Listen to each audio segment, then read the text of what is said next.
Imagine standing on a quiet hill, watching the sky burst into a symphony of colours as the sun peaks above the horizon. It's a daily spectacle that many of us take for granted, the warm hues of orange, red and pink splashing across the sky. Yet, this beautiful sunrise is only the final chapter in the light's long journey. If we trace the path of these photons from their endpoint in the retina at the back of your eye, through the Earth's atmosphere, across the 150 million kilometer void separating our planet from its host star, and finally through the varied and tumultuous layers of that star, we discover the source of the warmth on your face and the colors painted across the sky.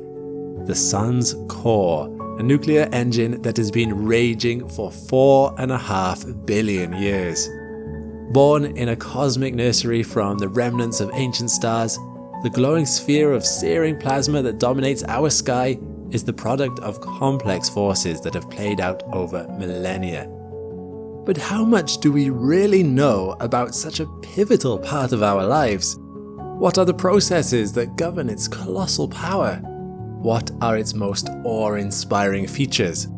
And how are scientists piercing its depths to uncover its mysteries? I'm Alex McColgan, and you're watching Astrum. Join me in this supercut as we dive into the depths of our sun and learn what secrets lie behind the blinding curtain of light and time. Where to begin? Like eating a fruit by starting with the outer layers and working your way in, let's start our investigation with the outermost layer of the sun's atmosphere, the corona. The following image was taken by the Solar Dynamics Observatory, or SDO, a NASA space mission launched back in February 2010. SDO aimed to better understand the solar variations that influence life on Earth and our technological systems by studying the dynamic solar surface and atmosphere at different electromagnetic wavelengths. By looking at light beyond the visible range, NASA was able to pick out normally invisible details crucial to our understanding of the sun. This image was taken using a 19.3 nanometer wavelength, representing light found in the extreme ultraviolet region. At a wavelength corresponding to a color temperature of 1 million Kelvin, we can clearly see the higher region of the sun's corona. Interestingly, the sun's corona can also be seen by the naked eye on rare occasions, such as during a total solar eclipse. When the moon is perfectly aligned between the Earth and the sun for a fleeting period of time, the view of the central, brighter disk, known as the photosphere, is fully blocked, revealing a radiant exterior. While this is a breathtaking view already, the corona is still nowhere near as detailed as it is in this image taken by the SDO. This makes it a useful tool for scientists' studies. But let's go a little deeper, to features of the sun just beneath the corona. At a color temperature of 20 million Kelvin, the intensely vivid spots indicate events known as solar flares. Here is some footage of a particularly busy week for flares back in August 2022. I've always found solar flares to be both terrifying and hypnotizing.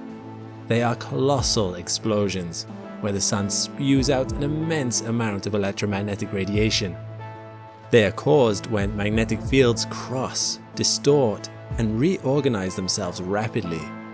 This activity is created by the turbulent nature of the plasma within the sun itself, from which the fields ultimately originate.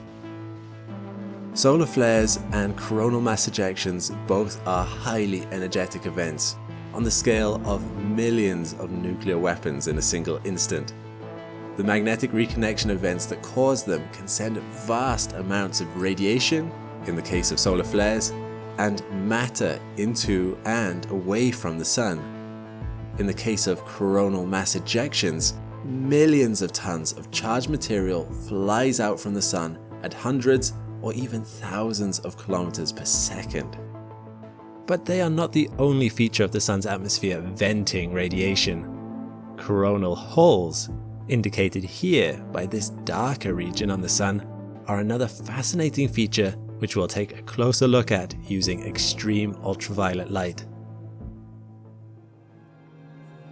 Coronal holes are areas of cooler, less dense plasma which are magnetically open, meaning that rather than forming closed loops that go back to the sun's surface, the field lines travel outward across the solar system.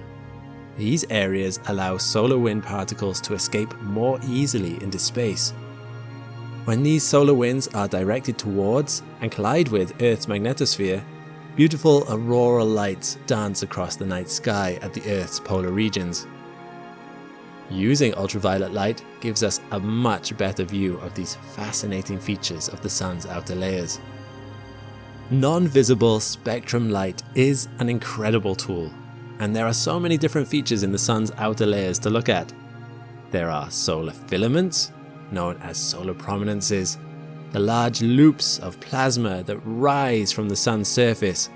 These enormous loops are large enough to make the Earth look like a tiny speck and can stretch hundreds of thousands of kilometers into space. They can form in as little time as a day, but a stable prominence can remain in the corona for several months. In this example, we watch as a solar prominence snakes its way out of the photosphere and into the sun's atmosphere.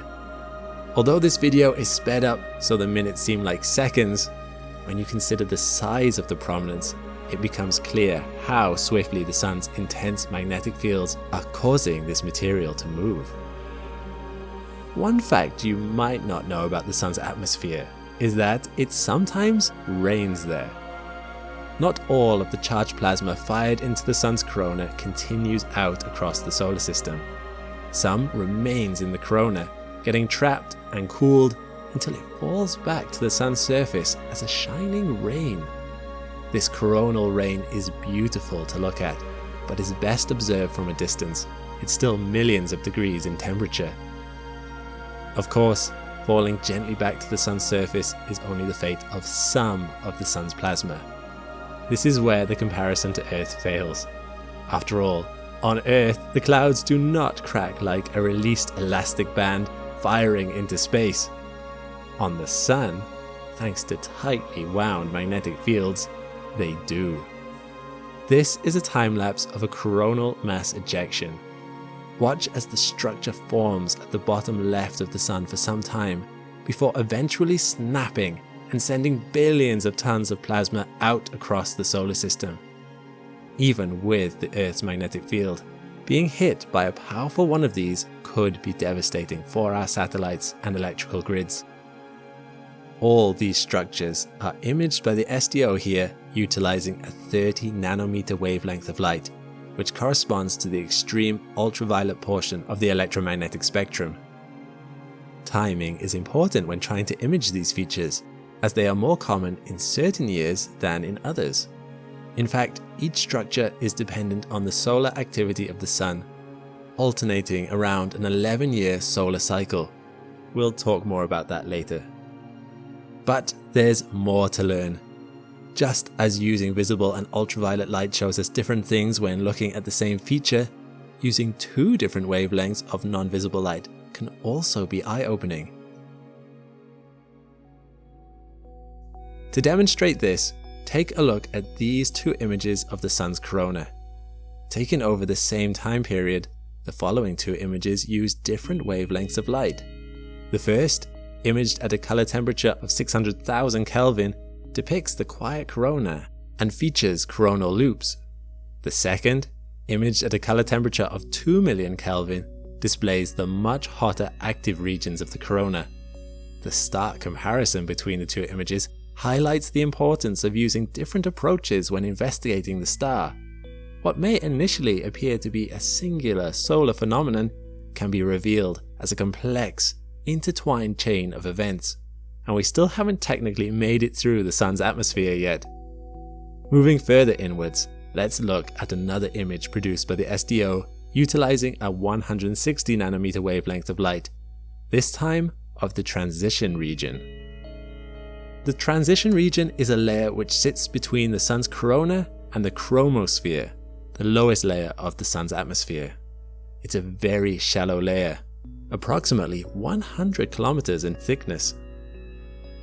In this region, the thermal temperature of the Sun rises dramatically from around 8,000 to 500,000 Kelvin. For an earthly comparison, fiercely scalding lava erupting in Hawaii is 1,170 degrees Celsius or 1,443 Kelvin. The temperature at the lower, deeper end of the transition region is almost 6 times hotter than this.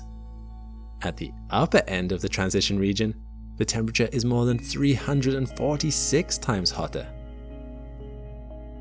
Traveling even deeper, we find ourselves immersed in the Sun's chromosphere, which is the last layer of atmosphere before we reach the Sun's surface itself. Imaged here, using 170 nanometer ultraviolet light, it is estimated to be approximately 1,700 kilometers thick. Closely inspecting the chromosphere, we identify some mesmerizing features known as spicules. Swaying like long, wavy grass blowing in the wind, these long jets of plasma shoot upwards from the Sun's surface at speeds up to 100 kilometers per second, approximately 282 times faster than the speed of sound, and can reach lengths of nearly 10 kilometers, over 1 kilometer taller than Mount Everest. Forming and vanishing in around 5 to 10 minutes on average, the processes behind these spicules were widely unknown and debated for some time, as it wasn't clear how magnetically charged particles could ever escape the Sun's magnetic fields at that level. That is, until 2017, when a team of scientists working on an extremely detailed model of the spicules discovered that their origins must be related to neutral particles. Scientists had not originally included neutral particles in their models of the Sun, as they didn't think they affected the motion of the magnetically charged particles.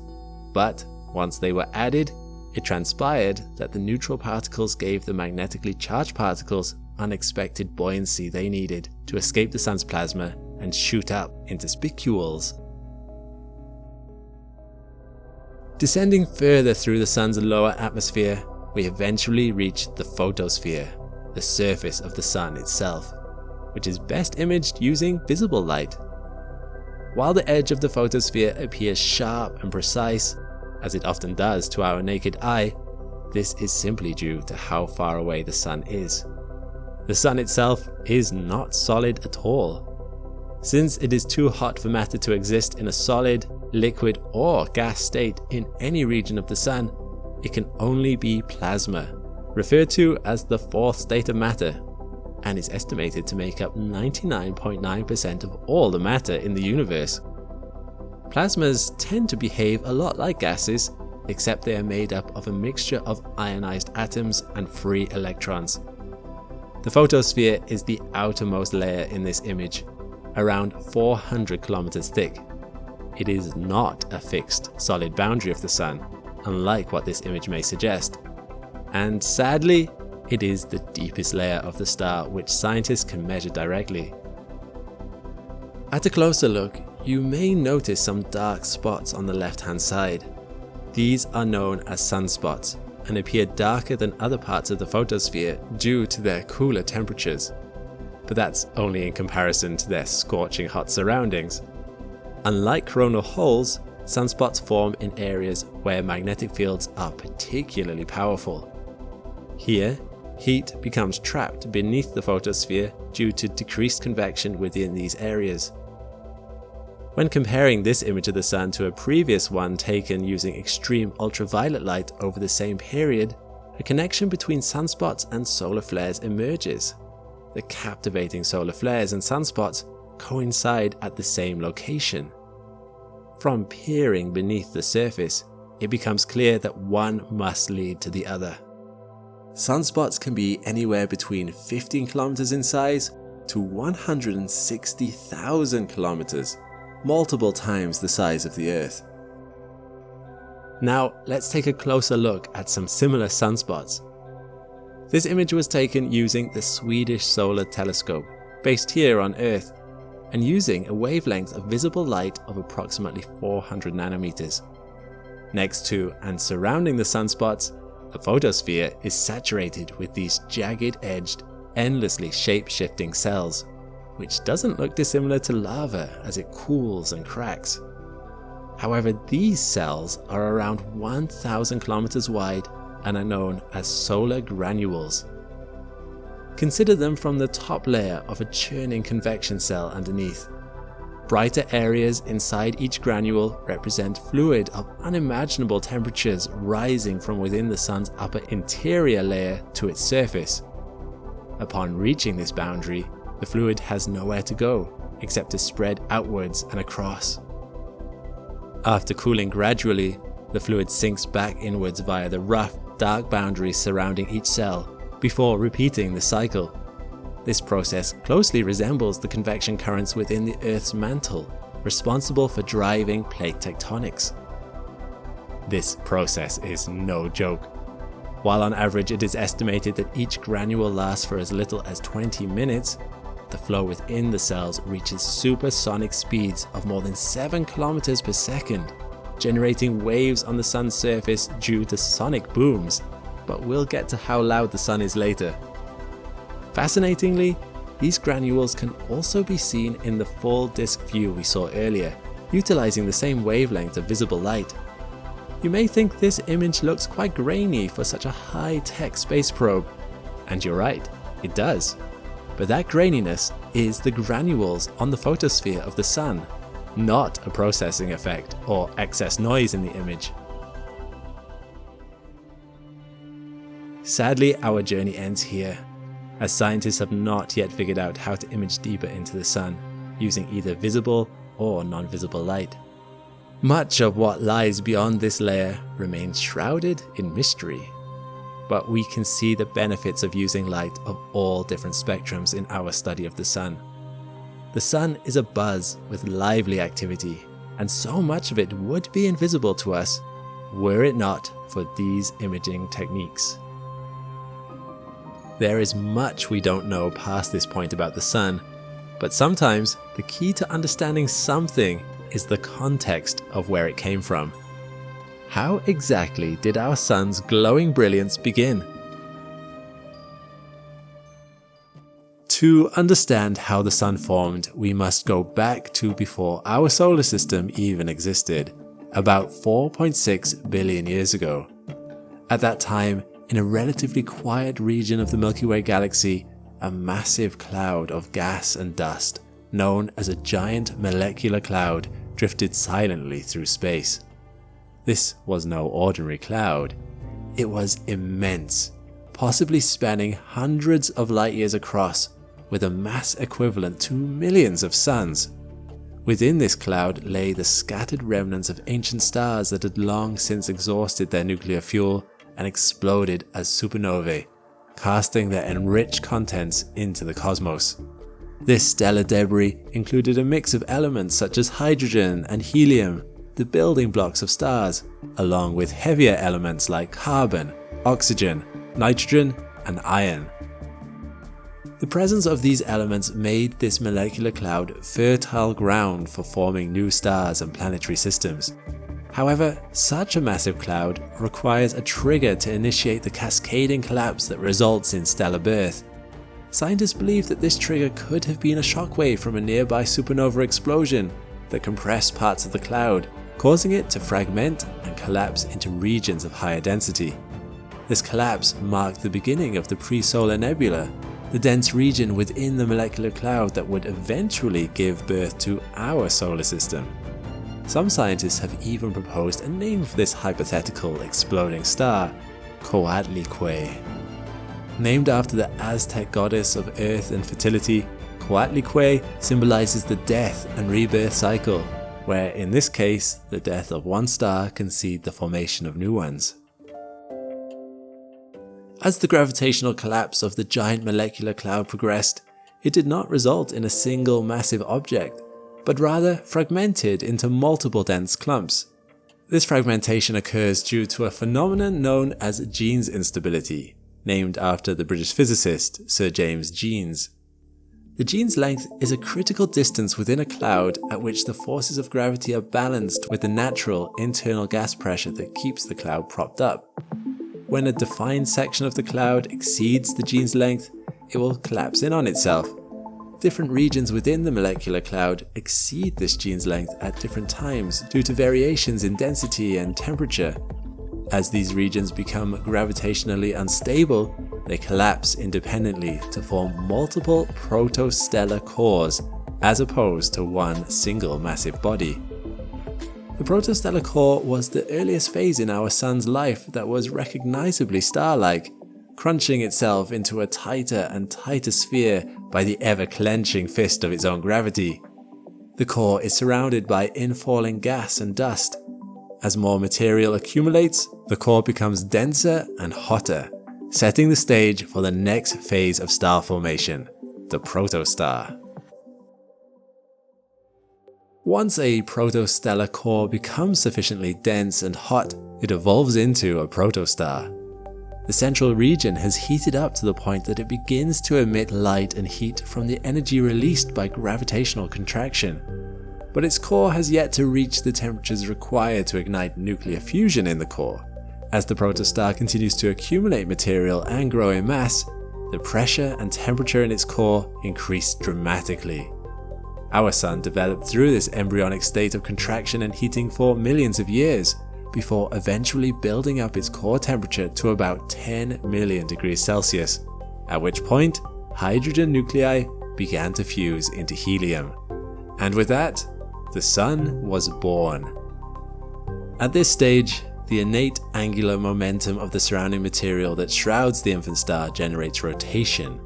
A cloud of this size will always have some slight rotation, nothing in the universe is still, and conservation of angular momentum dictates that the cloud must spin faster and faster as it crunches down into tighter space, similar to how a spinning figure skater speeds up as they tuck in their arms. Around the equator of rotation, some of the material is moving fast enough to stay in orbit, but higher up and lower down, the momentum is insufficient to resist the protostar's ravenous pull and falls helplessly into its jaws. And so, the cloud flattens out into a disk, a protoplanetary disk. This disk is a cosmic lottery. As it cools and coalesces, planets, moons, asteroids, and comets will be relentlessly created and destroyed. Some material will be robbed of its momentum and tumble into the Sun, while neighboring matter will go on to become part of the many bodies that make up our solar system today. With its new ability to fuse hydrogen atoms into helium, the Sun could finally generate energy to push back against the forces of gravity that sought to squeeze it further. The energy streaming out of the fusion reactions created an outward radiation pressure that balanced the inward gravitational pull of the gas, allowing the young star to achieve a stable state known as hydrostatic equilibrium. In this state, the star no longer contracts under its own gravity, and it enters a stable phase of its life known as the main sequence. This balancing act between internal pressure pushing outward and gravity crushing in is the axis that defines every stage of the Sun and all stars' lives. We saw it during the initial collapse, and here as it settles into a stable main sequence star, and it will be the pendulum that eventually swings towards its dramatic death. For now, let's unpick the process of nuclear fusion and how it's capable of keeping an object as massive as the Sun stable and steady for billions of years. To understand how nuclear fusion occurs in the Sun, we need to examine extreme conditions present within its core. Today, temperatures reach around 15 million degrees Celsius and pressures more than 250 billion times that of the Earth's atmosphere.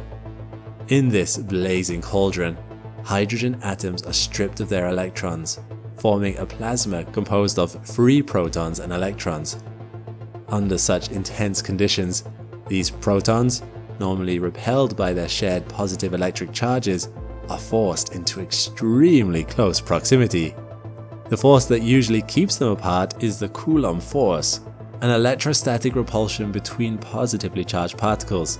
It's exactly the same force that resists as you try to push the same ends of a bar magnet together. Overcoming this force is the primary challenge for nuclear fusion to occur. Despite the extreme kinetic energy of protons in the Sun's core, most collisions are still not energetic enough to overcome the Coulomb barrier. Under normal conditions, protons need immense energy to get close enough for the strong nuclear force to bind them together. This barrier is so significant that physicists around the early 1920s, using a classical understanding of how particles interact with each other, determined that fusion should not occur at the temperatures and pressures found in the Sun's core. To solve the puzzle, we needed a scientific model that has come to explain many of the seemingly impossible phenomena we observe in the universe: quantum mechanics. The quantum mechanics revolution of the 1920s introduced the concept of particles behaving both as particles and as waves. One of these phenomena is quantum tunneling, where particles have a certain probability of tunneling through a barrier even when they lack the classical energy needed to overcome it.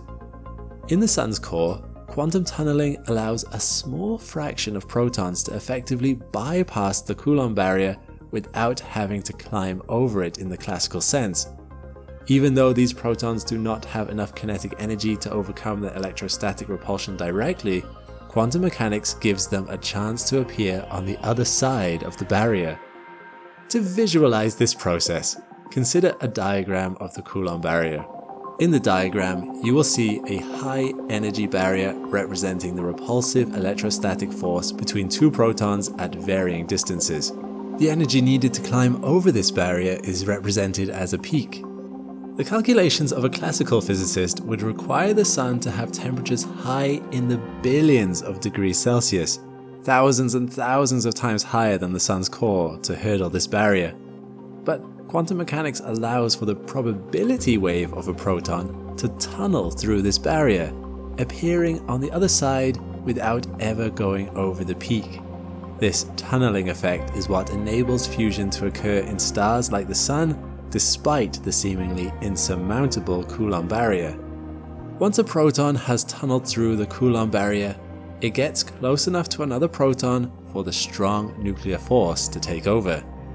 The strong nuclear force, which is far more powerful than the Coulomb force, operates only at very short ranges, on the order of femtometers, where 1 femtometer is equal to 10 to the power minus 15 meters. Roughly the size of a single proton. The strong nuclear force binds the protons together, but this is only the first step in a series of nuclear events known as the proton-proton chain.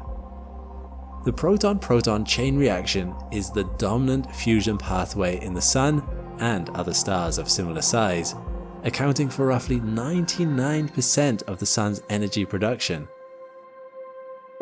It starts with 2 free-roaming protons combining to form deuterium, a heavy isotope of hydrogen, along with the emission of a positron and a neutrino.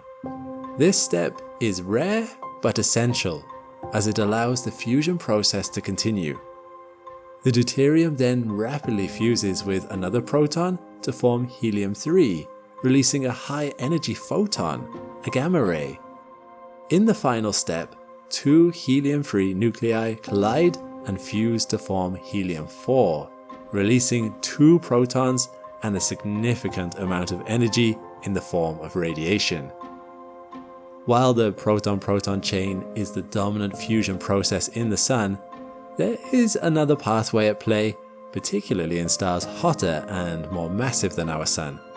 This pathway is known as the CNO cycle, short for carbon, nitrogen, oxygen. In this cycle, carbon, nitrogen and oxygen nuclei act as catalysts to fuse protons into helium. The CNO cycle is more efficient at higher temperatures and only contributes a small percentage of our Sun's energy output.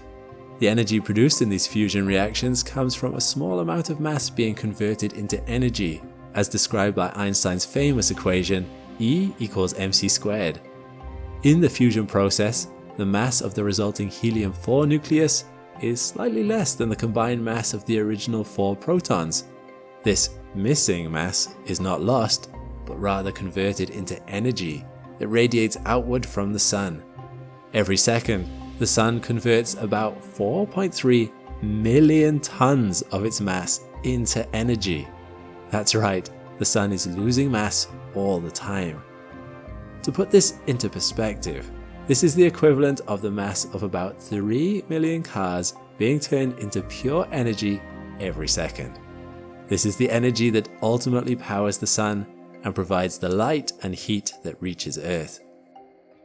But before these photons pouring out of these reactions can reach the Earth and everything else in the solar system and beyond, they must first escape the 700,000 kilometers of chaotic solar interior that lies above them.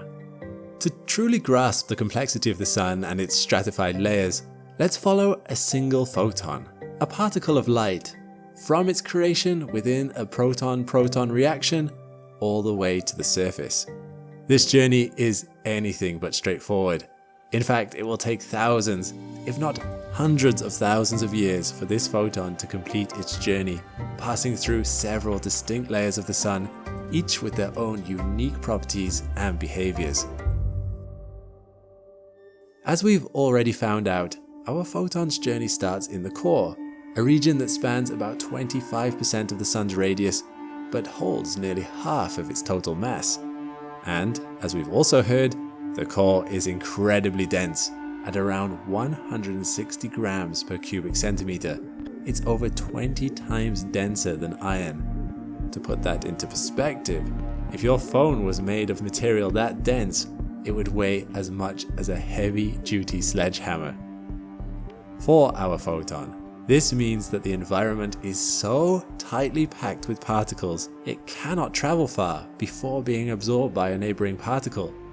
Of course, not long later, that particle will pack the photon's bags and send it out into the melee of the core for another particle to catch and release in some other random direction. It's a bit like trying to navigate through a dense crowd, where every few steps you bump into someone and have to change direction.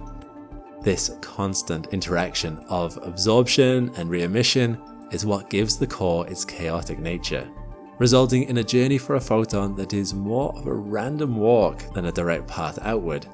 This random movement of photons is reminiscent of Brownian motion, where particles suspended in a fluid move erratically due to collisions with smaller, fast-moving molecules.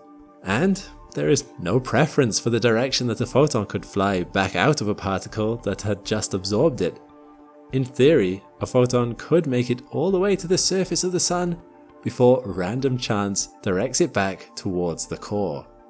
To add to the complexity, as photons are continuously absorbed and re-emitted, the energy gradually decreases from gamma rays to X-rays and eventually to visible light as they move towards the sun's outer layers.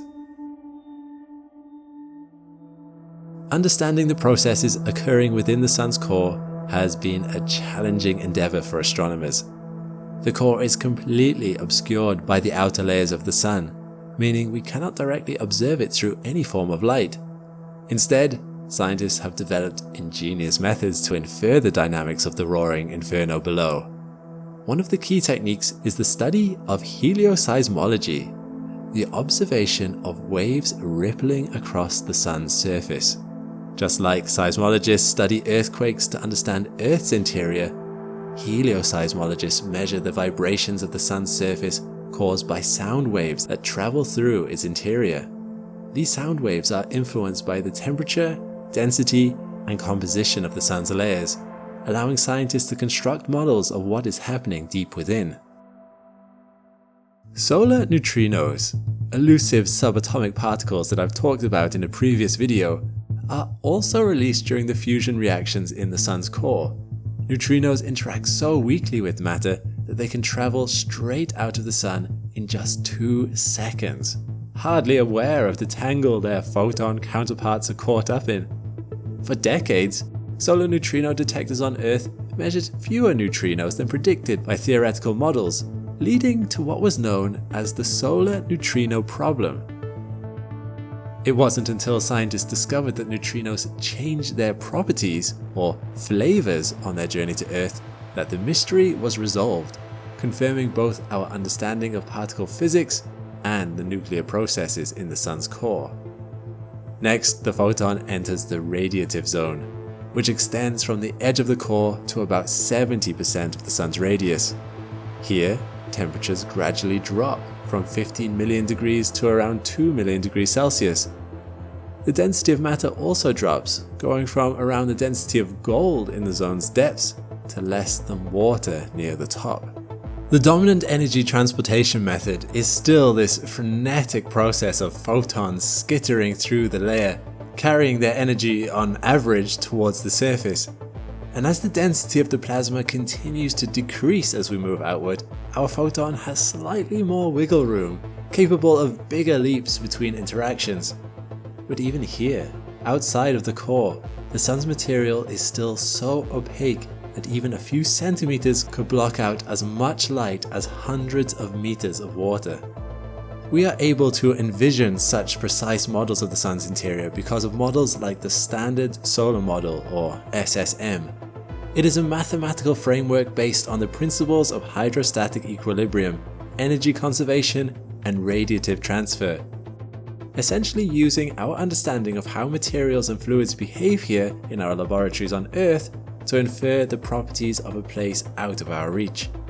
The SSM models how energy is passed between particles in its complex equations, describing how photons are transported through the dense plasma. This allows us to calculate how transparent the solar material is to radiation at different temperatures and densities, and from there we can work out where the radiative zone ends and the next layer begins. This is one of my favorite things about mathematics. It allows us to explore environments that we can never visit, almost like how quantum tunneling allows protons to jump over the Coulomb barrier and produce the photons we are now following. As our photon approaches the upper boundary of the radiative zone, it enters the tachocline, a thin, transitional layer where the radiative zone meets the next layer, the convective zone. The tachocline is an environment of extreme contrast, where the relative uniformity of the radiative zone meets the boiling, bubbling convective zone. The strange conditions in this extremely thin layer likely plays a key role in the solar dynamo that generates the sun's magnetic field. The tachocline is thought to twist and amplify the magnetic field, shaping the sunspots and solar flares that define the star's surface. Zipping through the thin tachocline, our photon arrives at the convective zone, stretching out from about 70% of the sun's radius to just beneath the visible surface, the photosphere. The temperatures have dropped to below 2 million degrees Celsius. Now, the sun's plasma is no longer dense enough to effectively transfer energy by radiation. Instead, the plasma becomes unstable and begins to move in massive convection currents, much like boiling water in a pot. Hot plasma rises towards the surface in large cells called granules. These granules, with diameters of thousands of kilometers, surge upward under their power of buoyancy at speeds of hundreds of meters per second, like a beach ball that you force below the water, rushing to the surface as it squirms from under you. The force required to move this volume of matter against the sun's gravity is astonishing. Imagine the force of 10 billion hurricanes, and you'd be just starting to get close to the energy necessary. This convective process moves energy much more efficiently than the radiative zone, creating turbulent, rolling waves of plasma that churn vigorously. This is a significant change in how energy is transported. While photons still interact with particles, the primary mechanism of energy transfer in the convective zone is no longer the random absorption and re-emission between particles, known as radiative diffusion, but rather the movement of hot plasma rising and cooler plasma sinking. This convection motion carries the energy outward more efficiently than in the radiative zone. Upon reaching the top of the convective zone, the photon is carried to the photosphere, the sun's visible surface. Temperatures have now cooled to about 5,500 degrees Celsius, and the plasma has thinned enough for photons to escape without being constantly reabsorbed. It is from this thin, roughly 500 kilometer deep layer that the light we see from the sun is emitted. Above them lies only the sun's corona, which is itself a fascinating environment, but only around a billionth of the density of the photosphere, and therefore not much of an obstacle to our photon. It is incredible that an object like the sun, that many refer to as a ball of gas, can have such a sharp boundary. But the photosphere is where our photon finally breaks free, traveling at the speed of light and beginning its journey across the vastness of space. Our neutrino friend that was created at the same time? It's long out of the Milky Way by now. Since settling into its stable main sequence phase, nuclear fusion has altered the strength of the sun's layers, gradually increasing its brightness over billions of years. This is because the fusion process inevitably leads to changes in the composition, density, and temperature of the sun's core, which in turn affects the overall behavior and the future of our star. As hydrogen fuses into helium, hydrogen gradually depletes in the core, and helium ash begins to build up. Unlike hydrogen, which readily undergoes fusion at the sun's current core temperatures, helium requires much higher temperatures to fuse. As the abundance of helium increases, the core becomes denser. Helium nuclei are more massive than hydrogen nuclei, and as more helium collects in the core, the overall density increases. At the same time, because helium is not fusing and creating energy, it does not contribute to the outward radiation pressure that counterbalances the sun's immense gravitational pull. The result is that gravity will begin to dominate, causing the core to contract further. To prevent collapse under its own gravity, the sun must increase its core temperature as helium builds up. The hotter core turns up the dial on hydrogen fusion because nuclear fusion rates are extremely sensitive to changes in temperature. This increase in fusion releases more energy, which results in a brighter star and temporarily restores the balance between gravity and radiation pressure. Through this process, the sun's energy output has increased by about 30% over its lifetime, and this trend will continue for billions of years as long as hydrogen fusion dominates in the core. In the radiative zone, the layers have grown hotter and more opaque. The rising temperature of the core means more energetic photons are produced, which are more prone to interacting with the surrounding plasma and pinballing around. As a result, this zone has become less efficient at radiating energy outward, trapping photons for longer before they can continue their escape. The convective zone has also expanded slightly over time due to the increased energy production. As the sun continues to burn through its hydrogen fuel over the next 5 billion years, its core will eventually be left overburdened with inert helium that can no longer sustain fusion under its own pressure. When this happens, the sun will evolve into a red giant, dramatically expanding and engulfing its inner planets, including Mercury and Venus and possibly the Earth. In this phase, the core will contract and heat up until it ignites in a helium flash, starting the fusion of helium into heavier elements like carbon and oxygen, yet again swinging the pendulum between the relentless gravitational hammering and the resisting forces of energy from the core. This process will create new layers and cause the sun to swell even further before shedding its outer layers to form a ghostly remnant, a planetary nebula. The core that remains will cool and fade, becoming a white dwarf, a dense, Earth-sized ember of a once raging fire. This video doesn't have a sponsor, but it's still made possible thanks to all of you who support the channel on Patreon. To say thank you, we've been uploading these breathtaking images of space as screensavers for your phone and computer.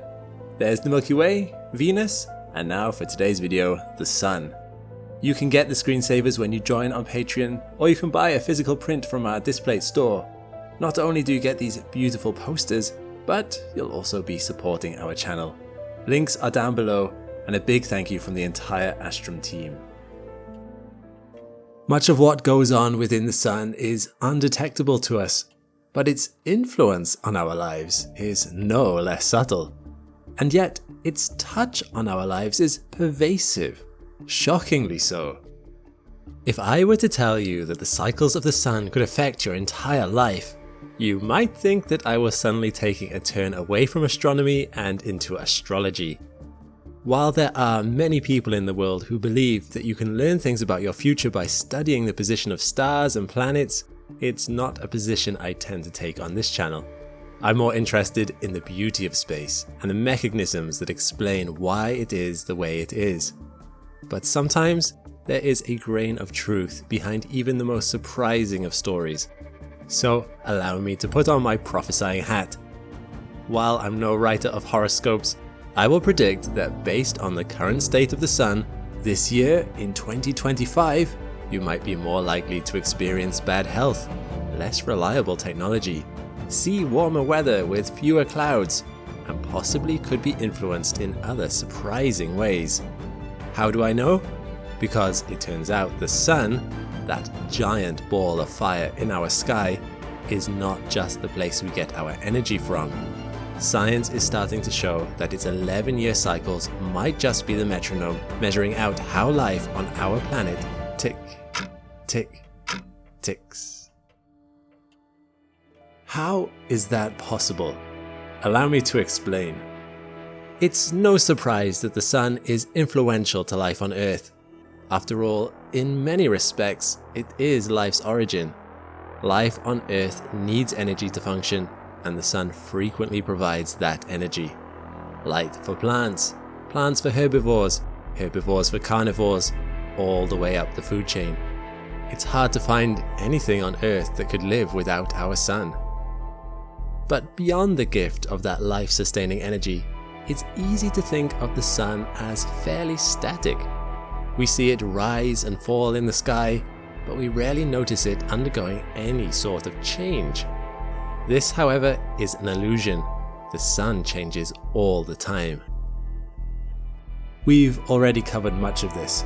The sun is a boiling, shifting sea of barely restrained plasma, which frequently isn't restrained. The sun operates on an 11-year cycle that alternates between a period of low activity, the solar minimum, to a much higher level, the solar maximum, and then back again. Sunspots, solar flares, and CMEs all become more common during the solar maximum. You are 50 times more likely to see a solar flare during solar maximum compared to the sun's minimum, and large CMEs go from happening once every few days to multiple times in a single day. This is known as the Schwabe cycle. Interestingly, this represents one half of a larger cycle known as the Hale cycle, which maps the changes in the sun's magnetic polarity. Once every Schwabe cycle, every 11 years, the sun's magnetic north pole and south poles swap places. When another Schwabe cycle occurs, the poles swap back. Tick, tick, tick. This constant rising and falling of solar energy levels thrums through our planetary system, rising and falling like a heartbeat.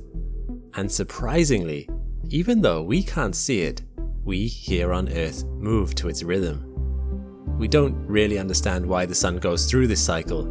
It's clearly related to the magnetic processes that exist within the sun itself. Yet, although we have observed these cycles in action for the last 200 years and have seen evidence of their influence on the Earth over the last 10,000, we're still no closer to figuring out why the sun cycle has a length of that particular time period rather than any other. What force drives it? Lacking any other obvious answer, some scientists have tried to connect the orbital length of Jupiter, also about 11 years, to this cycle length, but this could easily be a coincidence. Although Jupiter represents 2.5 times the combined mass of all the other planets in the solar system, and definitely exerts some gravitational pull on the sun, its orbit cannot explain the variations, seemingly random, that the sun's cycle undergoes. Much of what goes on within the sun is a mystery to us, but its influence on Earth, that is much easier to see. It begins with the space around us. Space is more and more important to modern civilization. so it shouldn't be surprising that CMEs and solar storms streaming out from the sun more regularly would have an impact on the technology we have up there. Scientists are able to predict the arrival of a solar storm, known as a geomagnetic storm, by the time it arrives at Earth, days or even weeks in advance. This allows astronauts to go into safe shelters to hide themselves from harmful rises in radiation levels, and it also allows the delicate hardware on satellites to be powered down to prevent that hardware from being fried. This is important, as solar radiation can cause unexpected electrical currents to form in wiring, overloading systems that haven't gone into a safe standby mode. But there's another aspect to geomagnetic storms that you might not expect. All of that radiation has an impact on the atmosphere itself. It warms it, albeit just a little. As the atmosphere warms, it expands, and this has an impact on our satellites. In space, there is no drag, so objects can orbit practically forever. Well, this isn't entirely true, and satellites in low Earth orbit do occasionally, about 4 times a year, need to expend fuel to correct their orbits, as there is still a tiny amount of atmosphere up there. But when a geomagnetic storm occurs, the atmosphere blossoms upwards, and low Earth orbit satellites have to maneuver every 2 to 3 weeks to keep from falling from the sudden friction. And this isn't always enough. In 1989, there was a geomagnetic storm that was so powerful it knocked the NASA Solar Maximum mission out of the sky, as an increase in atmosphere suddenly slowed the satellite down. Ironically, the mission had been studying solar flares. This is not an isolated incident.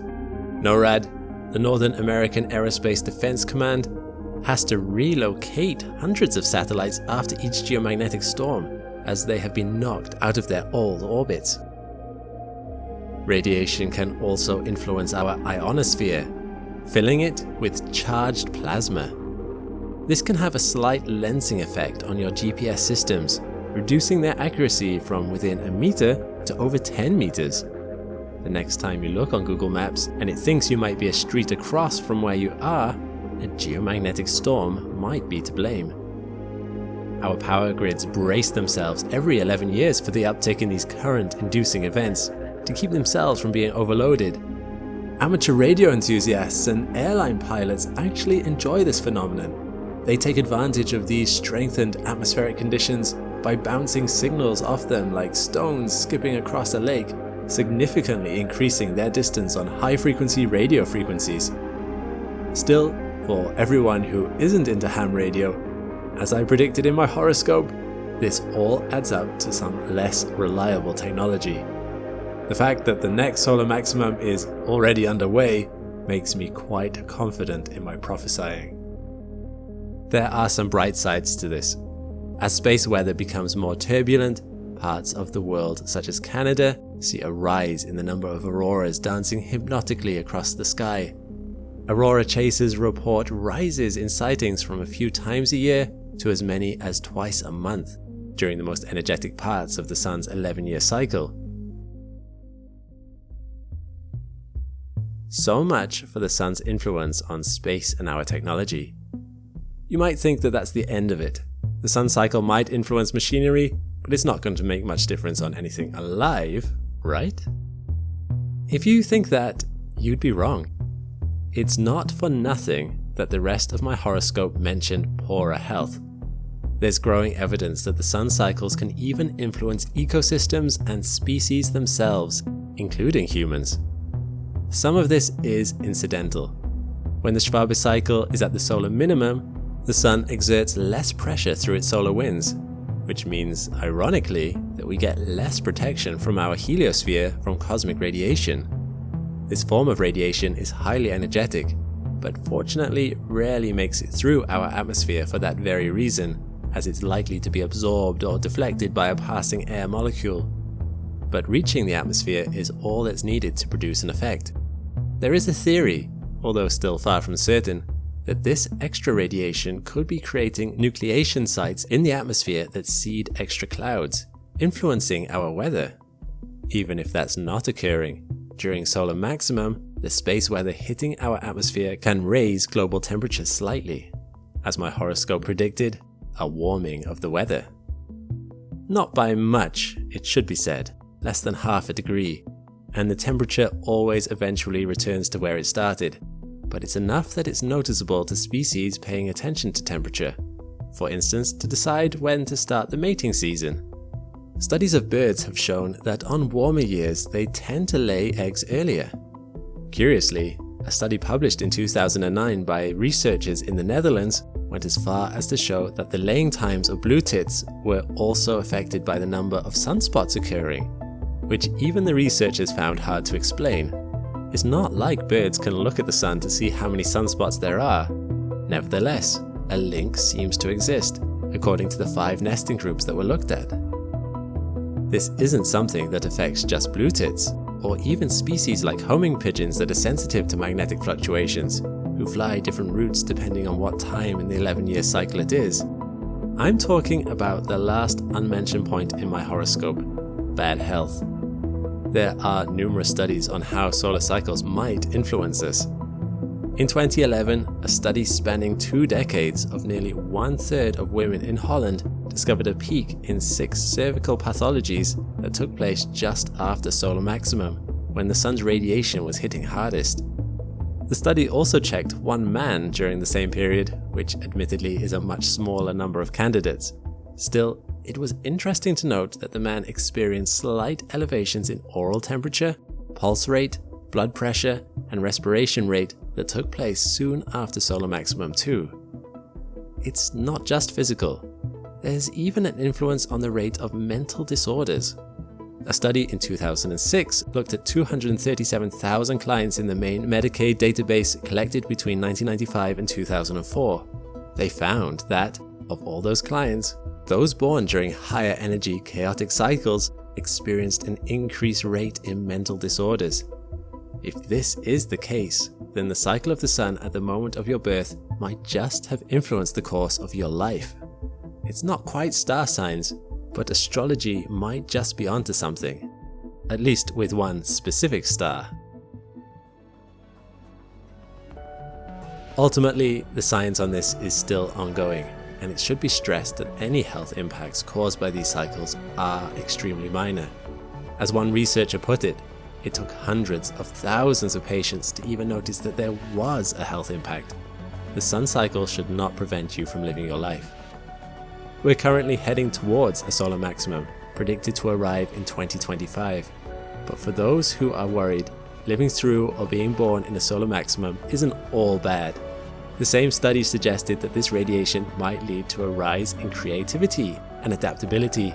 Perhaps it was during one such cycle, 80,000 years ago, that a human brain was mutated to give it abstract thought and consciousness.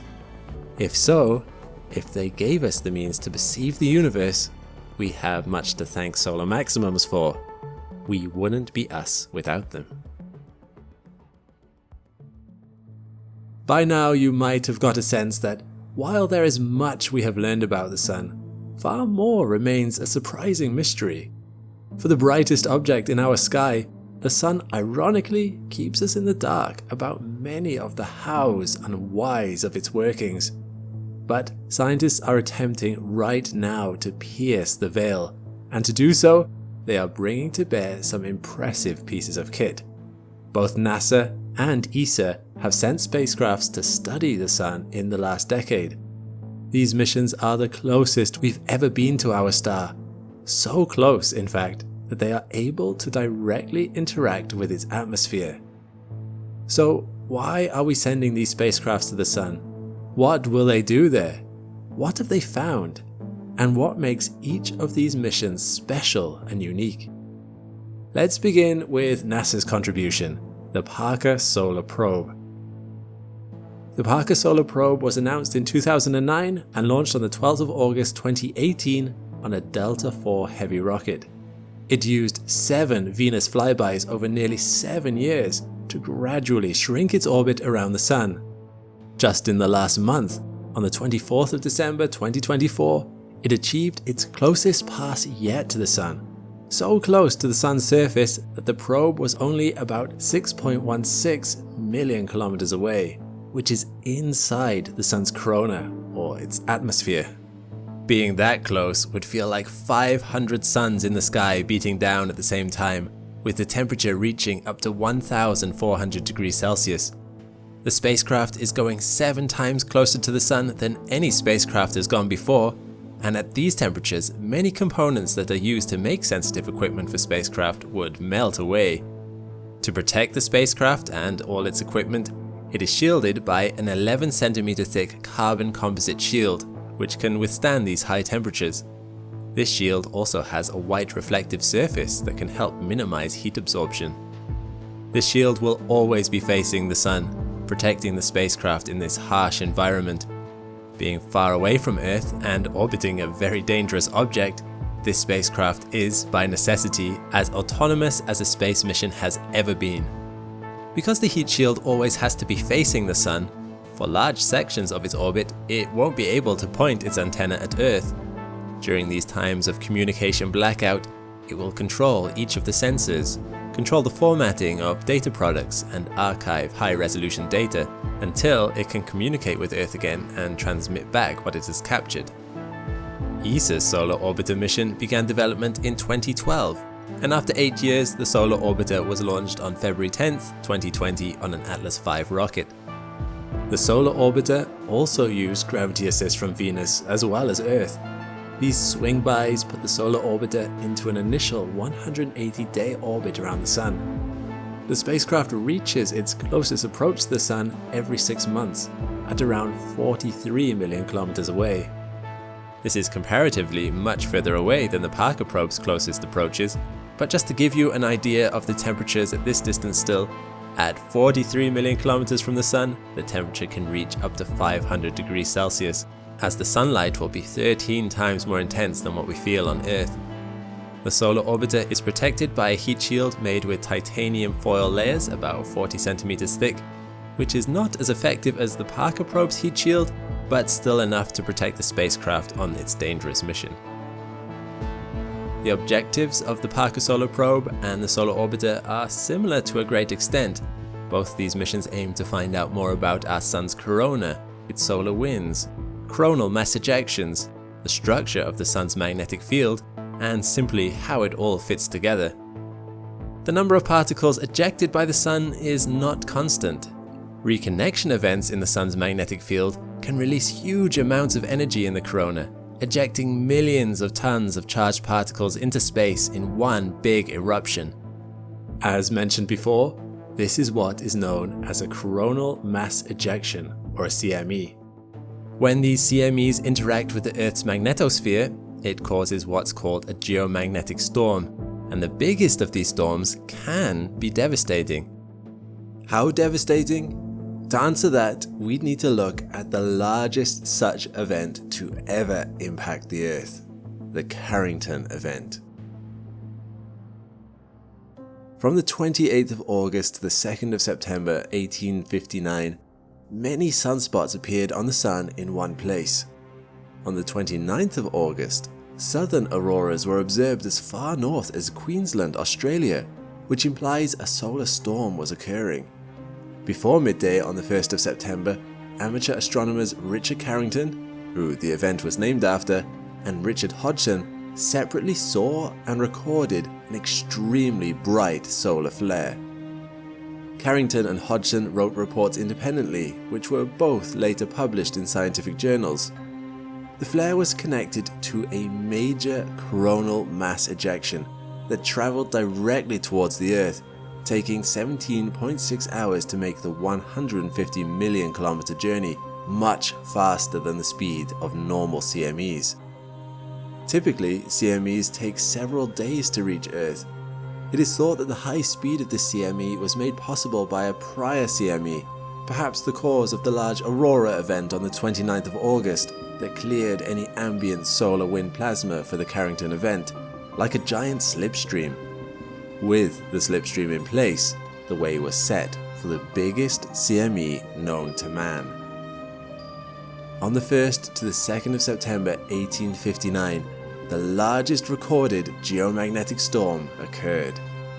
Auroras were seen around the world, all across the northern hemisphere to as far south as the Caribbean. The auroras over the Rocky Mountains in the US were so bright that the green glow woke local gold miners, who began making breakfast as they believed it was morning. It was reported that because the aurora was so bright, people in the northeastern United States could still read a newspaper. The aurora was visible as far from the poles as sub-Saharan Africa, Monterey and Tampico in Mexico, Queensland, Cuba, Hawaii, and even at lower latitudes very close to the equator, such as Colombia. This is unprecedented, as typically auroras aren't visible at middle latitudes. By the 3rd of September, the aurora in the sky was said to be the brightest and most brilliant it had ever been. However, although beautiful, this storm also brought unforeseen problems. A consequence of the geomagnetic storm was that the electrically charged particles from the sun surged telegraph systems all over Europe and North America, which caused them to fail, even in some cases giving the people that operated the telegraph equipment electric shocks. Telegraph pylons threw sparks from the charged atmosphere. Amazingly, some telegraph operators could still continue to send and receive messages even though they had disconnected their power supplies. The storm was comparable to a hemisphere-wide EMP bomb, fairly harmless to humans, but extremely bad for electronics. The force of the CME in 1859 was so strong that it compressed the magnetic field of Earth all the way down to its atmosphere. Due to the fact that North America and Europe were facing the sun at the time, these areas of the world were most affected from the initial cannonball of the CME. Looking back at geomagnetic storms since the 1850s, there have been a few which were big but not devastating. For example, in March 1989, a CME hit Earth, rendering satellites unusable for several hours and jamming radio stations in Europe. Power in Quebec was knocked out for about a day. Some people there incorrectly thought the Soviets were attacking, and the glow in the sky was the result of nuclear bombs. Thankfully though, this solar storm and many like it did no real permanent damage. Today, if a CME the size of the Carrington event or bigger was to hit Earth, the consequences would be far more disastrous than they were for mankind in the 1800s. Technology was only just picking up back then, whereas today we have satellites in space, computers, telecommunications, power plants and more that would all be severely damaged in such an event. Due to the range of a solar storm, it would greatly impact equipment over a large area, the most susceptible technologies being the electricity grid and telecommunications, which have cables stretched out over a large distance. Without proper safeguards in place, transformers on the power grid could break, and millions upon millions would be without power for lengthy periods of time. If transformers did get damaged, for example, it would take years to replace, as transformers take years to manufacture. Often, these transformers are tailor-made for a specific requirement and are not mass-produced. Without power, refrigerators would not be able to stop food from spoiling, and as the transport system would also be down, as fuel stations require electricity to pump, replacing that food would be problematic. Payment systems that rely on credit cards would not work. People would not have access to the internet, as computers would not have power, and battery-powered devices would run out of power quickly. Radio and TV stations would be disrupted. Hospitals would struggle when the backup generators ran out of fuel. We would be completely cut off from the outside world. The world is simply so dependent on technology, and especially on electricity, it is feared we have lost the ability to function as a society without it. Just look at the reaction when TikTok went offline for less than 24 hours in America recently. And worryingly, it is our power grid that is most vulnerable to a super solar storm. An independent think tank recently put the cost of damages to the USA alone at $2.6 trillion, ultimately destroying the economy. Unfortunately, that does not cover the social impact it could have. As is often the case in natural disasters, some people will undoubtedly resort to more primitive instincts, with attitudes such as every man for himself. Chaos, looting, and disregard for the law could occur. This would only get worse the longer the population goes without hearing from their government or organization of authority. Hopefully, in such a situation, the good of mankind would prevail, but it is a possible scenario. The think tank placed the estimated recovery time to repair the damage of the CME at 4 to 10 years, and estimated that 2/3 of the US population could die of starvation, disease, and chaos during this time. This might sound a little bleak, but when it comes to the sun, it's better to know the dangers than hope they aren't there. Unfortunately, CMEs are fast. They've been shown to reach Earth in just 17 hours. This might not be enough time to alert the entire population, turn off reactors, and take necessary precautions. In reality, we have simply been lucky up until this point, as we missed a Carrington-sized event hitting us by a margin of 9 days in July 2012. Had it been 9 days later, Earth would have been a bit further in its orbit and in the CME's path.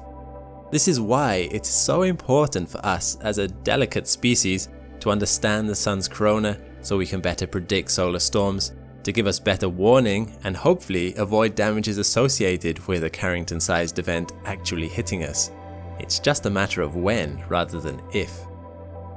Now, these two probes may seem similar, and while a lot of their goals do overlap, they both have some unique features. The Parker probe is going deep into the sun's corona, where no man-made object has gone before. Because it has to withstand such high temperatures, the spacecraft is limited in some ways. For example, it cannot take pictures of the sun, as no current camera technology could look directly at the sun from that close and survive. But the Parker probe has instruments that can directly sample and collect data about the particles that exist in the sun's corona, and even closely study the regions where solar winds originate, something that can't be done at a distance. The Parker probe is lighter, smaller, and has less equipment compared to the solar orbiter. The solar orbiter, on the other hand, carries both particle detectors and telescopes. It can take close-up pictures of fascinating solar landscapes, and due to its orbit, it is able to track a region of the solar atmosphere for much longer than is possible from Earth. This enables it to observe storms building up in the atmosphere over several days. So, as you can see, these probes are complementary, and both will help further our understanding of the sun's corona in their own way. So, what have these missions achieved so far? Well, as mentioned, on the 24th of December 2024, the Parker probe passed within 6.16 million kilometers of our star, the closest any spacecraft has ever been. It also became the fastest traveling man-made object ever, traveling at 692,000 kilometers per hour on its daredevil dive. The data sent back from the Parker probe is already helping our understanding of how the sun's magnetic field and the corona interact to form solar winds. The probe also discovered that some magnetic fields from the sun sweep through the solar atmosphere, which can increase the solar wind speeds by as much as 500,000 kilometers per hour. In addition, it has discovered evidence of a dust-free zone 5.6 million kilometers from the sun. It's believed this is due to the vaporization of cosmic dust particles by the sun's radiation. The solar orbiter has already sent back its first images of the sun, and scientists found something called campfires, which you can see here. These are explosions on the sun's surface that occur as a result of disturbances in small magnetic fields. The solar orbiter also took the closest images in existence of the sun's surface from 77 million kilometers away, and the examination of particles across its orbit will help us understand the different types of space weather. But perhaps one of the most incredible discoveries from these probes was not what they saw from our sun, but what they heard. Which begs the question, what does the sun sound like? It's a simple enough question, and one that comes with a simple enough answer. The sun is silent, of course. Because sound doesn't travel in a vacuum, to us the sun sounds like nothing at all. But let's do away with simple answers. What if sound actually could propagate through space? Without a giant cosmic muffler between us and our closest star, what would we hear? Would the sun sing to us, an enchanting melody in our sky, or would its noise be such a cataclysmic cacophony it would instantly be the last thing we ever heard? Scientists actually have the answer. Through spacecraft like the Parker probe, which is currently making skimming orbits around the sun, they can detect the kind of pressure waves and particles emitted by the sun and can convert those waves into the sounds we might hear if space was capable of such propagation. And interestingly enough, not all of the sun's sounds are the same. And these sounds may allow scientists to solve two of the sun's greatest mysteries.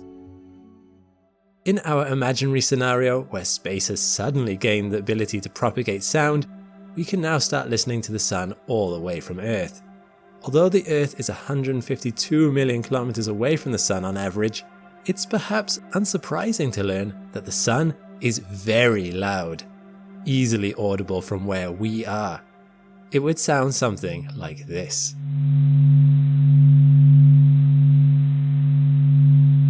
Just a reminder, there is no sound in space. This is a sound reconstruction, turning amplitudes and frequencies into sound waves, creating clips of what the waves might sound like to the human ear if an atmosphere were present.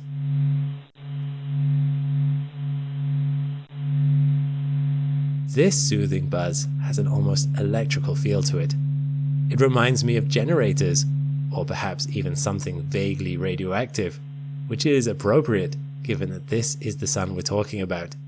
The nuclear fusion going on inside the sun is equal to 3.85 times 10 to the power 26 watts every second.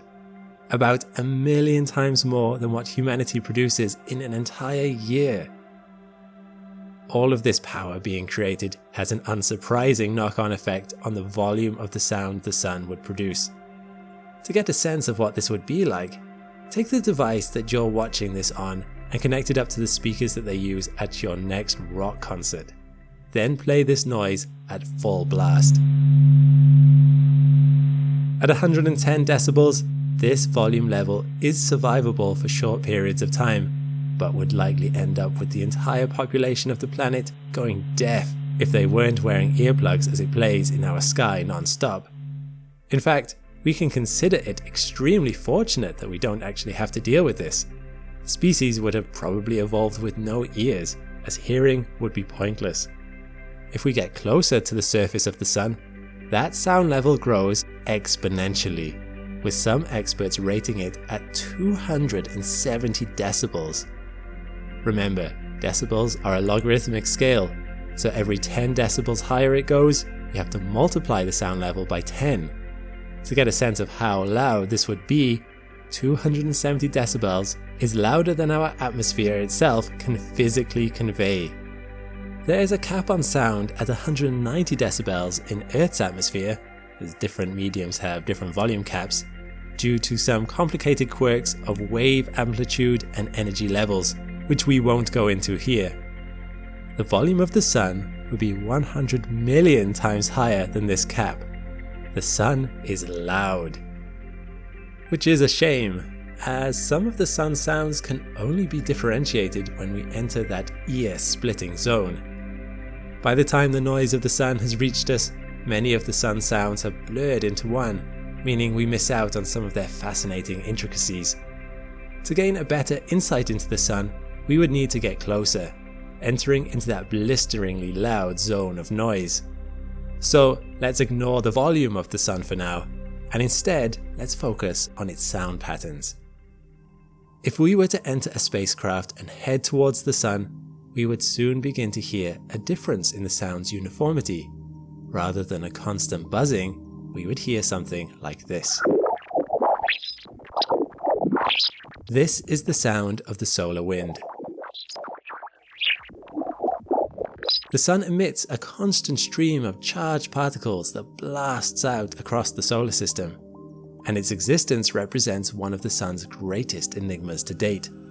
You see, It's tempting to think of this stream from starting inside the Sun and blasting outward under the incredible force of all that nuclear fusion. However, by the 1960s, an important discovery had been made through observation.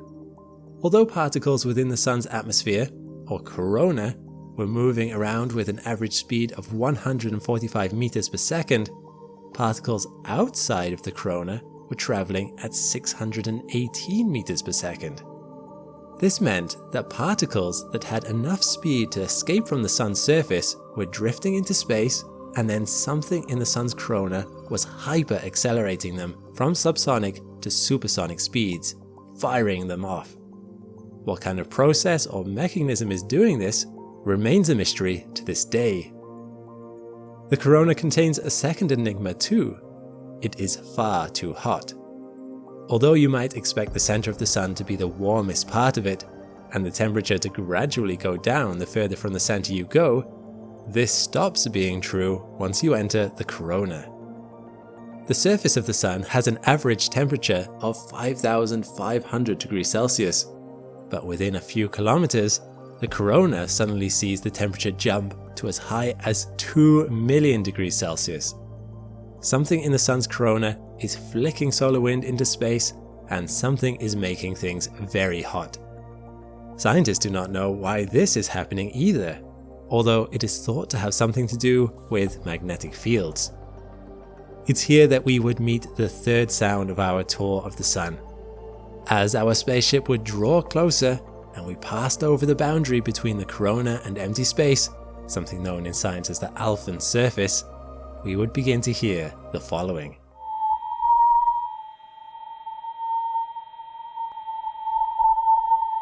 These are known as Langmuir waves. They are formed by tiny oscillations of plasma particles vibrated by light itself as they stream from the Sun through tiny funnels on the Sun's surface, a magnetic equivalent to the sound a kettle makes when it boils. We have entered one such stream. Countless of these streams fire out from the Sun's surface. The Sun's exterior is covered in islands of hot material rising from the star's center, the granules we mentioned earlier. Once there, the material cools and sinks back into the star's mass along the granules' edges. And something about this process of rising and falling material, or something going on within the Sun itself, makes these sinking zones stream out powerful magnetic field lines.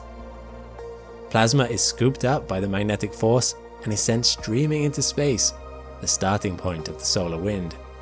Scientists don't know what causes this process, but the sound of Langmuir waves is eerily beautiful. As the winds head out, not all the waves created in this way travel at the same speed. This has the effect of spreading out sounds, as faster parts of the wave run ahead while slower parts of the wave fall behind, creating what are known as dispersive waves. Such waves are filled with chirps, little eddies of sound where fast waves coming from behind meet slow waves already traveling ahead.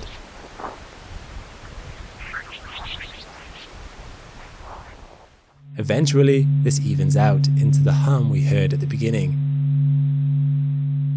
There is one last sound that might offer an insight into the entire mystery, one that has some intriguing implications. Here, right within the Sun's boiling corona, we can finally begin to detect Whistler mode waves. Whistler waves are the distant echo of high energy events that ring through the plasma of a celestial body's magnetosphere. We get them on Earth. Whenever lightning cracks, you get more than just thunder. A ripple travels through the planet's magnetosphere that can be picked up kilometers away if you have the right detectors. To truly get a sense of the scale of these waves, here is what they sound like on Earth.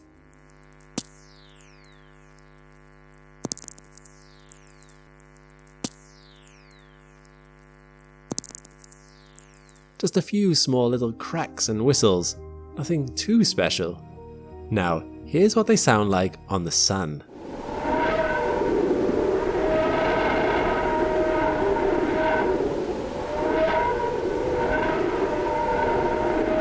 To go from sparse, brief clicks to a cacophony of wailing wind indicates that the sun's magnetosphere is not just experiencing the odd crack of lightning. Something is going on constantly, all over, merging individual moments together into one incessant roar. Scientists are still trying to figure out what that roar is being caused by, but at least one theory for the force behind this sound, which can account for the dramatic acceleration and superheating of matter within the corona, is a dry-sounding little event called magnetic reconnection. Magnetic reconnection sounds fairly innocuous, and yet its innocent, technical-sounding name disguises a cataclysm. The sun is a tensely wound-up ball of shifting magnetic field lines, all due to that churning plasma within its heart. I cannot stress enough how powerful these are. When magnetic field lines travel away from the sun, it's sometimes possible for them to merge with other field lines, causing some of those iconic loops to form that you've likely seen in images of the sun before. However, at the moment such arcs are formed, all hell breaks loose. When two parallel lines touch, creating an arc, there's a massive realignment in the excess field line's polarity. Everything above the arc needs to find a place to go to ensure magnetic equilibrium is maintained. Cut from their tethers, the field lines further out from the sun form an arc of their own, which then catapults off into space like the releasing of a gargantuan stretched rubber band. This rapidly accelerating magnetic force is known as a nanoflare, and it indirectly heats the corona above it to multi-millions of degrees in seconds. Scientists have only recently developed the capability to be able to even see nanoflares, and aren't entirely certain the nanoflares they've seen are indeed the hypothesized events they were expecting, although they do seem to be accompanied by the expected superheating. This is an explanation that is still being worked out. Most of it is not yet understood. And still, it's not completely far-fetched that such moments when the sun gets so wound up it snaps explain why its corona is as hot as it is, and why it is flinging solar winds out across the solar system with quite the force we witness. Although, to go from a single crack into the roaring wail that we hear, and to account for the constant solar wind travelling outwards in all directions from the sun, nanoflares, or whatever the force behind this phenomenon is, must be extremely widespread throughout the entire corona. The sun continues to hold many mysteries. The Parker Solar Probe, which collected many of these sounds, continues its journey around the sun, gathering valuable data with every pass. The Parker Probe is nearly at the end of its 7-year mission, but hopefully it will collect plenty more information for scientists to pore over. Perhaps they will find more sounds for us, each one a clue to the ancient riddle of how the universe works. Because ironically, just like listening to the ticking of a clock to try and figure out how the clockwork functions, the secrets to the sun might one day be solved by what we hear rather than by what we see. You might think that if we are able to get probes like the Parker Probe into orbit around our sun, then it should be easy enough to get other things to our sun too. Have you ever wondered if the sun might be a solution to some of Earth's disposal problems? There are plastics and landfill items, the types of things you might throw out at home, and then there's dangerous industrial waste like nuclear byproducts, biohazards, and chemical toxins. These stifle ecosystems and affect the health of vulnerable communities the world over. So far, the best solution we could come up with for disposing of nuclear waste is burying it deep underground. Not ideal when you consider that the stuff remains dangerously radioactive for tens of thousands of years. So why don't we just strap it to a rocket and blast it into the sun, like launching a missile at a target? Wouldn't that solve all our problems? This was a question posed to us by members of our community on Patreon, and its answer is not as straightforward as you might think. To begin answering our question, it's actually really hard to crash anything into the sun. Let's take a closer look. Suppose we've gathered together a massive pile of toxic waste destined for the sun. The first thing we'd need to figure out is how to get it into space. Easy, right? We've been launching stuff into space for the better half of a century. To get our trash pack through the atmosphere and out past Earth's orbit, we need to accelerate it to a velocity of 11.2 kilometers per second. This is the speed known as the escape velocity, where the kinetic energy of the payload surpasses Earth's gravitational potential energy. Once free of Earth's orbit, our garbage craft is on course for solar collision, right? Wrong. Once our package escapes Earth's orbit, it's still gravitationally bound to the Sun. Put super simply, Earth and everything on it is moving sideways relative to the Sun at 30 kilometers per second. Combining this sideways motion with the gravitational pull of the Sun is what keeps us locked in an orbit. If the Sun were to somehow lose its gravitational pull, we'd fly right past it at 30 kilometers per second and keep going. If we on Earth were to lose our sideways motion, we'd only be influenced by Sun's gravity and fall straight into it. So there's hope for our garbage ball yet. How could we lose our sideways motion to make this solar freefall happen? Well, there's two options.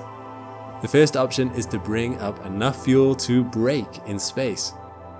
Now, technically speaking, you can't really brake in the vacuum of space, but the next best thing would be to configure our garbage payload's propulsion system to generate thrust opposite to its direction of sideways motion. This cancels out the sideways motion, slowing the spacecraft down and letting the Sun's gravity do its thing. Earth orbits the Sun at 30 kilometers per second. So to brake a garbage rocket launched from Earth, you'd need to be able to accelerate 30 kilometers per second in the opposite direction of its movement. Here's where it gets weird. The closer you are to the Sun, the harder it is to crash into it. Let me explain. The closer you are to the Sun, the faster your orbital velocity. Mercury orbits at a dizzying 48 kilometers per second, while Pluto cruises at a cool 4.7 kilometers per second. The faster your orbital velocity, the more you'll need to decelerate to free fall into the Sun.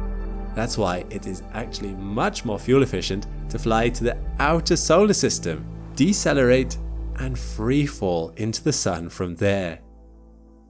It's not inconceivable to accelerate a spacecraft 30 kilometers per second.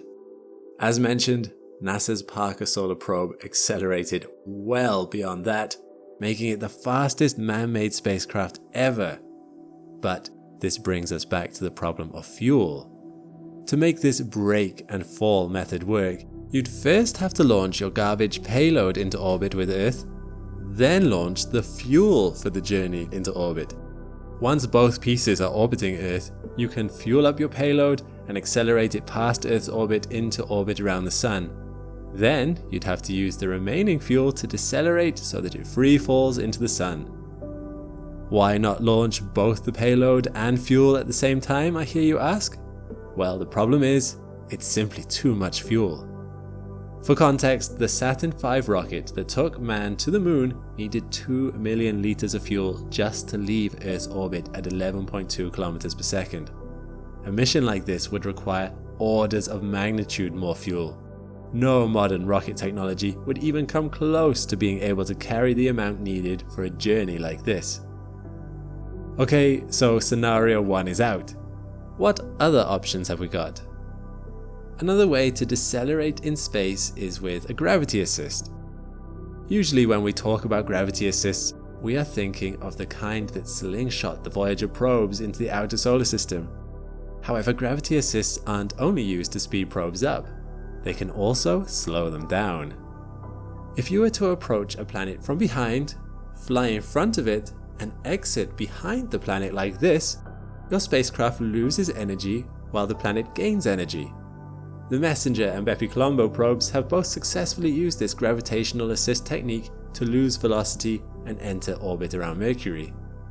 The thing is, this takes a lot of time. Bepi-Colombo was launched in 2018 and will only arrive into orbit around Mercury in 2025. Surprisingly, its path to get there is longer than the distance between Earth and Pluto. This is because, to slow down enough, one gravitational assist won't do.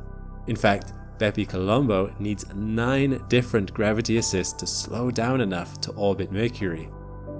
Similarly, crashing our garbage into the Sun is all a game of carefully calculated orbital mechanics.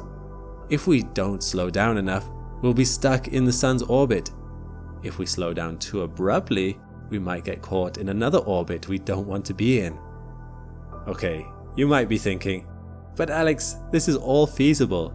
It's hard, but it's within the realm of possibility. So why don't we just do it? Possible?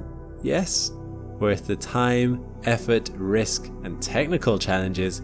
Probably not. Not to be a cynic, but think about what could go wrong.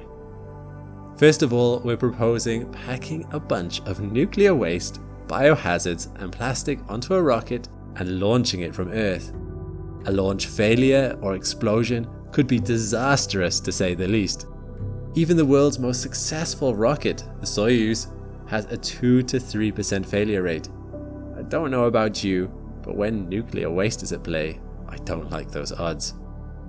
Even if the launch goes well, the project itself would be ridiculously expensive. So much so that no sane person would approve the budget. There are far too many other missions on the table that would bring so much more to science and humanity than a garbage disposal mission. And lastly, it would actually be easier, quicker, and cheaper, but still crazy expensive, to shoot our garbage out of the solar system toward interstellar space. It would be less fuel intensive since the acceleration required to escape the Sun's gravitational pull is 42.1 kilometers per second, just a 12.1 kilometers per second acceleration from Earth's orbital speed. So there you have it. We don't shoot garbage into the Sun because it's super hard, super risky, and super expensive. We're probably better off being more conscious about what we consume and how we recycle it. Let's return to that quiet hill where we began, watching the colors of sunrise. The Sun is an awe-inspiring part of our solar system, a crucial part of life here on Earth. I hope the next sunrise you see becomes that little bit more special. I hope the pink and orange photons, scattered for one final time on the molecules of Earth's atmosphere before streaming through your pupils, will make you think of the incredible voyage they have endured, beginning with the collapse of a colossal cosmic cloud into an element-building furnace, struggling for hundreds of thousands of years through a melting pot of plasma to gift you with this beautiful scene. I hope this exploration has deepened your appreciation for that daily miracle we often take for granted. And there's still so much more to uncover about our closest star, from the formations it will undergo to the profound impacts it will have on our solar system's future. Thank you for joining me on this journey through space and time. If you found this journey as enlightening as our host star, please give the video a like and fuse it with your own thoughts down in the comments below. Thanks for watching. Thanks for watching. And thanks to our crew of Astromnauts over at Patreon who help us make science knowledge freely available to everyone. Chasing the algorithm can be hit and miss sometimes, so your contributions help us keep making the content we love. And if you want to join the Patreon, there's never been a better time to get in on the party. Just sign up with the link in the description. When you join, you'll be able to watch the whole video ad-free, see your name in the credits, and submit questions to our team. Meanwhile, click the link to this playlist for more Astrum content. I'll see you next time.